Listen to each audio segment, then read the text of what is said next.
Coming this Halloween from SJS Direct, a darker shade of black, Spellbound. Get Spellbound, paperback or ebook at your favorite online bookseller this Halloween. In two previous videos, I discussed the two areas where the comic book industry has truly struggled for the last 25 years.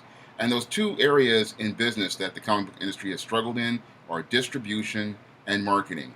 And without distribution and marketing, you cannot reach customers on a larger scale and you cannot expand a business. And when it comes down to the comic book industry these days, comic books primarily are published by comic fans for comic fans without any sort of business plan to expand into other areas. Now, licensors such as Hasbro and movie studios such as Marvel Studios, they have business plans that allow them to distribute to other venues such as movie theaters and toy stores and other sorts and bookstores, but your comic publishers primarily do not have a distribution or marketing plan to capitalize on the popularity of your superhero movies like Captain America Civil War, your Iron Man, your Avengers, and even failed movies like your Batman v Superman. They just can't capitalize on it and reach a new audience of readers because in most cases there are no venues where comics are distributed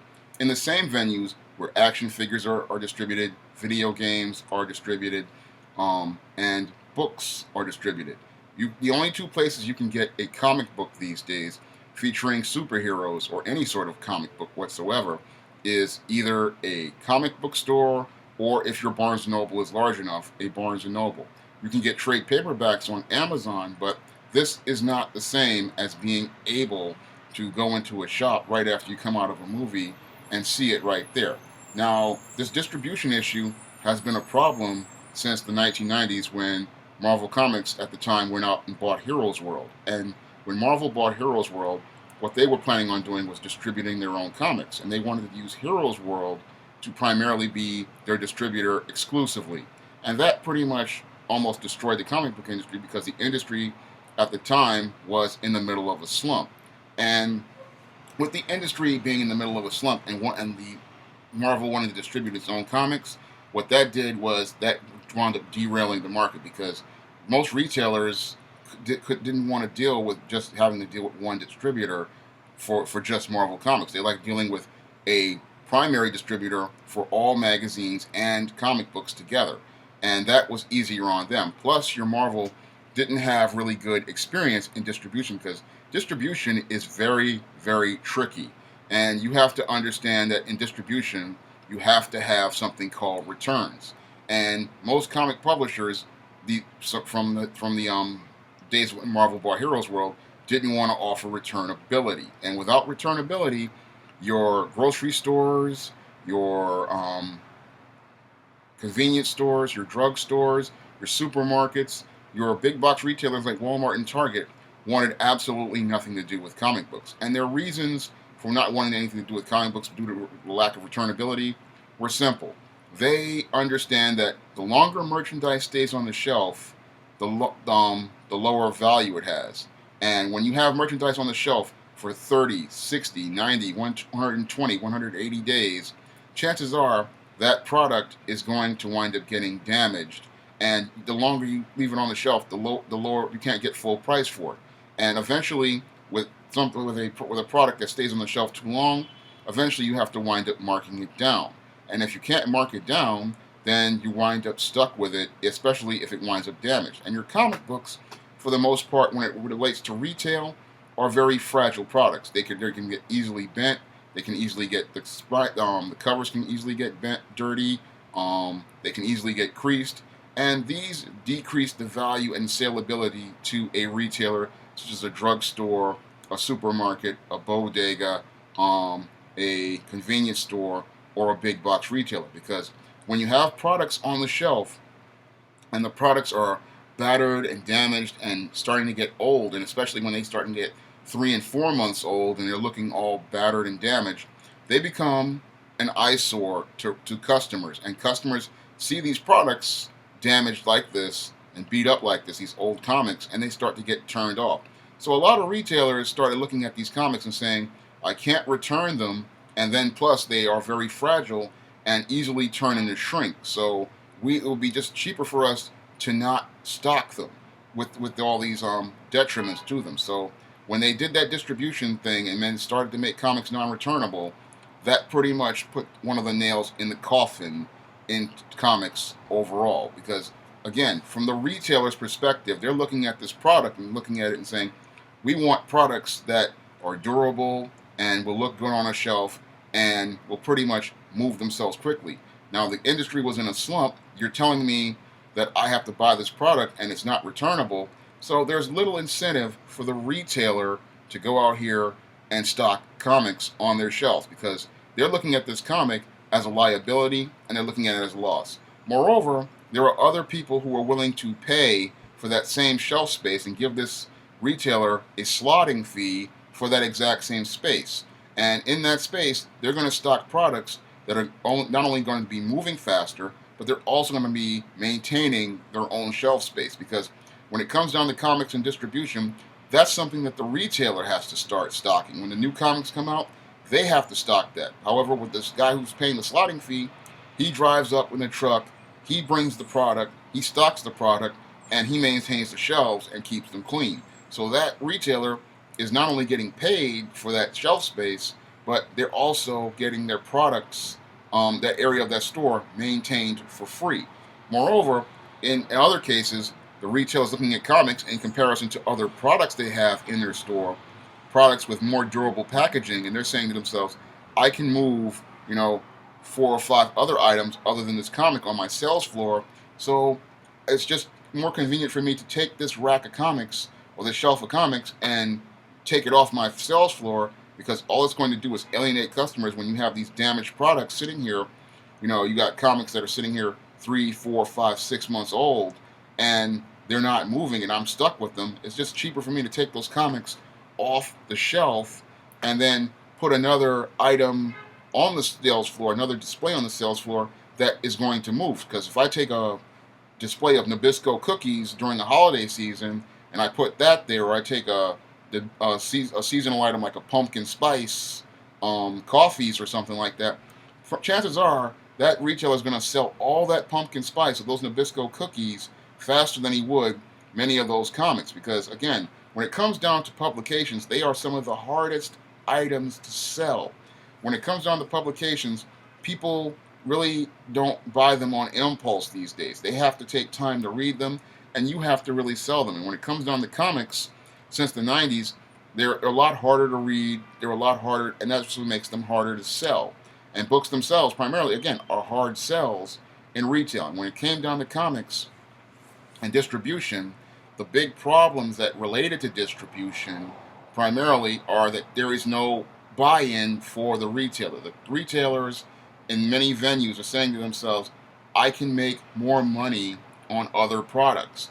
I can move these products faster. I don't have to do any of my own maintenance on these displays, and the customers aren't going to be alienated when they walk in and see a rack filled with old comics, dog-eared comics, bent out of shape comics, creased up comics.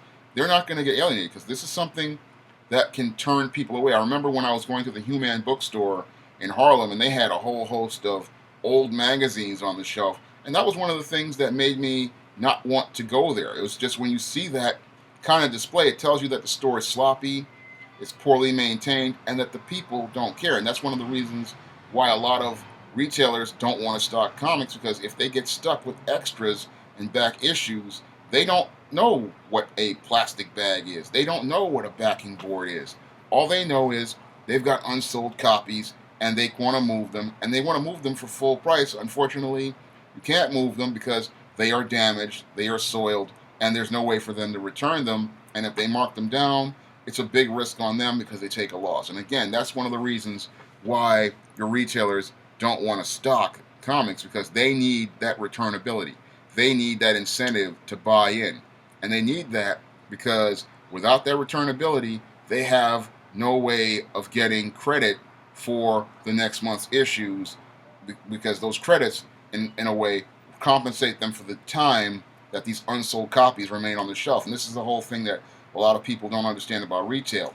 Everything in the store has that shelf life, because everything in the store, every second this item is on the store is costing money. If this item isn't moving, then the store is losing money. And this is something that many people inside the comic book industry don't understand. When it comes down to product has to move. The longer the product stays on the shelf, the more money it costs, and that's why they will take a product off a shelf if it's not moving, or a rack that of the display of a product that's not moving off the sales floor, and put another product there, because they understand that this is money, and if this item is not moving, it's not making the store money. And that's something that many people in the comic book industry need to understand. This is why I say the comic book industry really needs somebody for the business perspective, from the publishing background, working there, because you have a lot of creative types working there, artists, writers, and all those people, but they're not business people. And when you're a businessman, or a businesswoman, you understand how important it is to understand what the retailer is going through when they look at your product. Because when the retailer looks at the product, they're saying to themselves, how fast is this product going to move? How much shelf space or sales floor space is it going to take? And can I get the most value for the dollar? And these are questions that when they look at comics these days, they say to themselves, I'm not getting any value. It's staying on the shelf. It's staying on the sales floor too long. And it's not appealing to the customer. And this is something that a lot of people in the comic book industry really need to take a long, hard look at, because it's nice that you want to have creative people in management positions, but you really need business people when it comes down to dealing with the business of comics. And the other part of comics and business that a lot of people don't understand is marketing. And when I look at the way comics are marketed these days, again, it's marketed by comic fans for comic fans, not for the general public.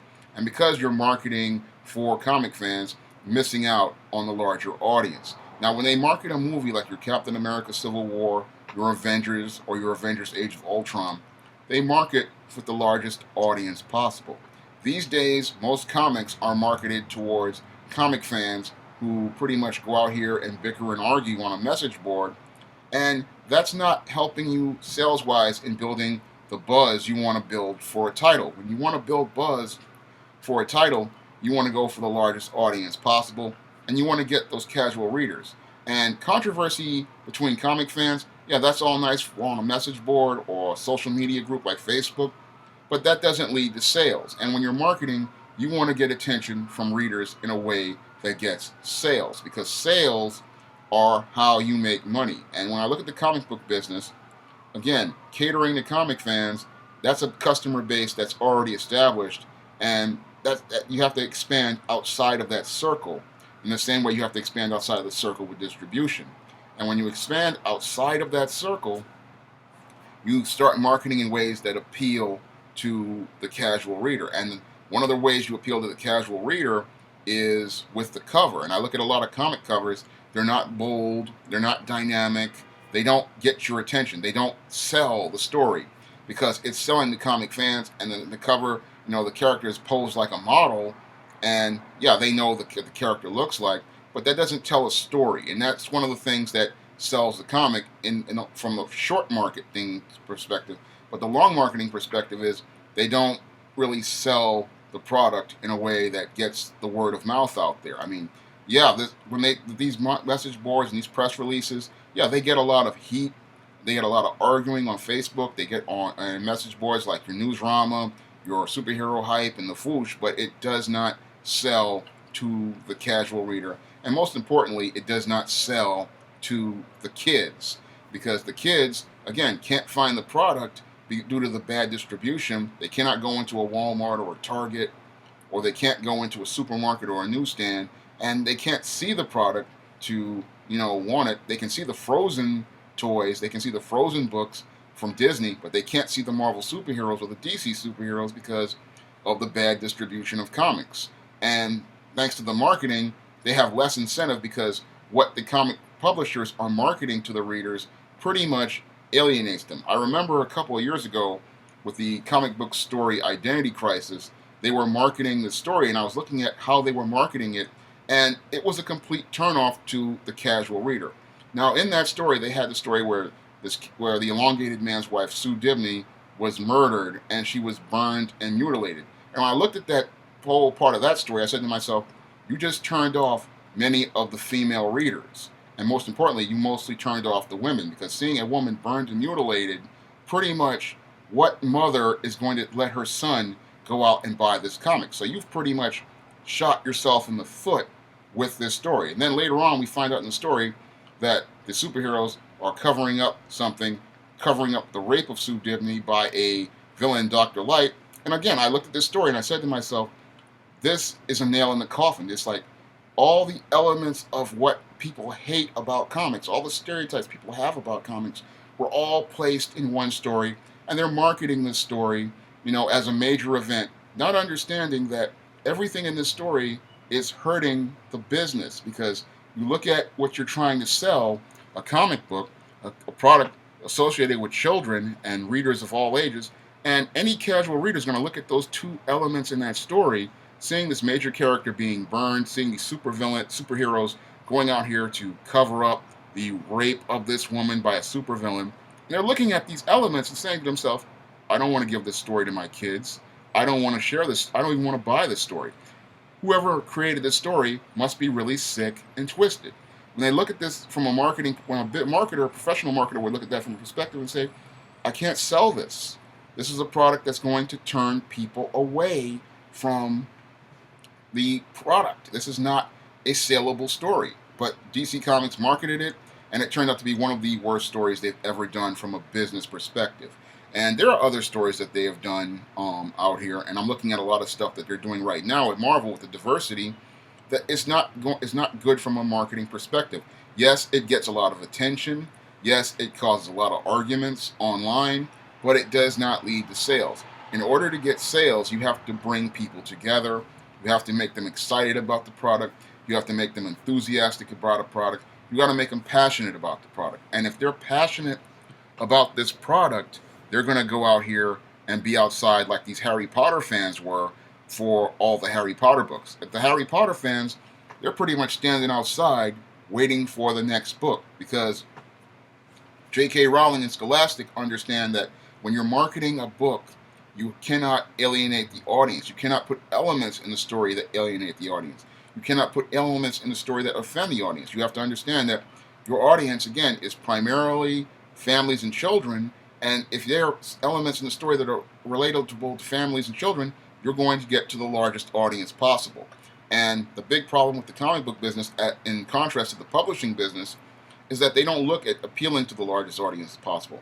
They're looking to try to shock people, trying to get their attention, short term, but they're not thinking about the long term, because in the short term, you get all this controversy and you may get a handful of sales from some regular comic fans, but in the long term, the book is not growing, and then long term, you're not getting sales because people aren't buying series again, they're buying issues, and they're buying the issues for the shock, and like the speculators used to buy them, and buying for the shock is a short-term thing. And again, publishing is a marathon, and in a marathon, you have to think about the long term.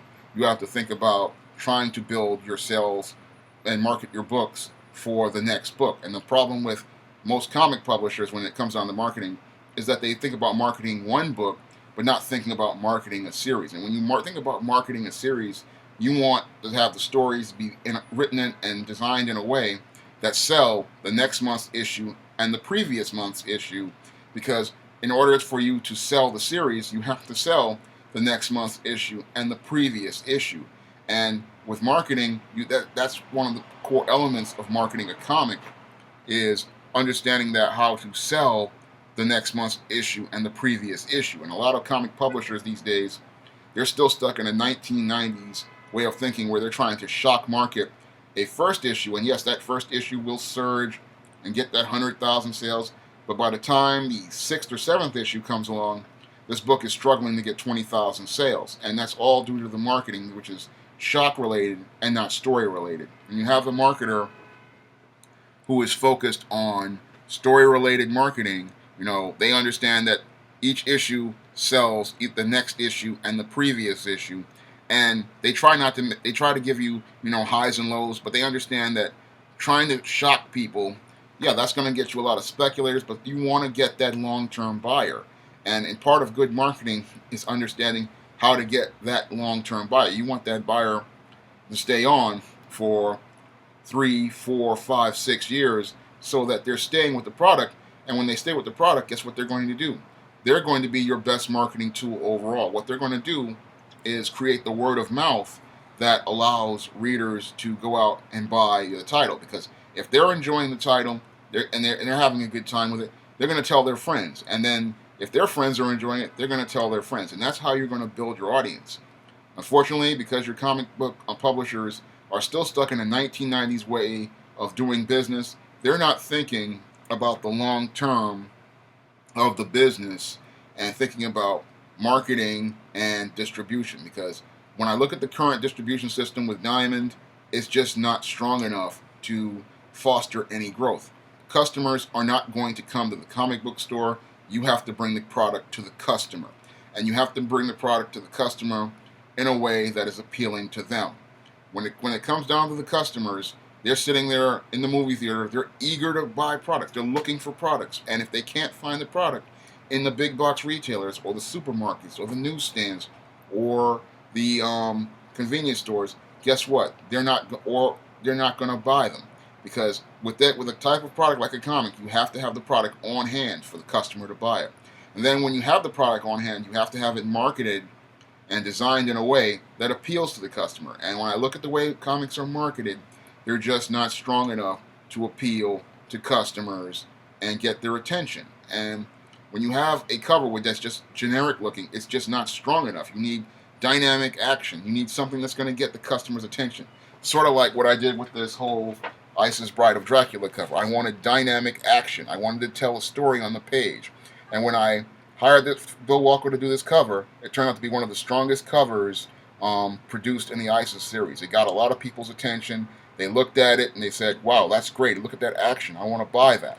That's what the customer wants. They don't want static characters. They want action. And when you market the book, you want to have lots of energy. You want to have lots of enthusiasm. And when I look at Comic-Con panels, there's like a lot of apathy and stuff. That's not what you need. You need energy. You need to get this base energized. You need to get these customers energized.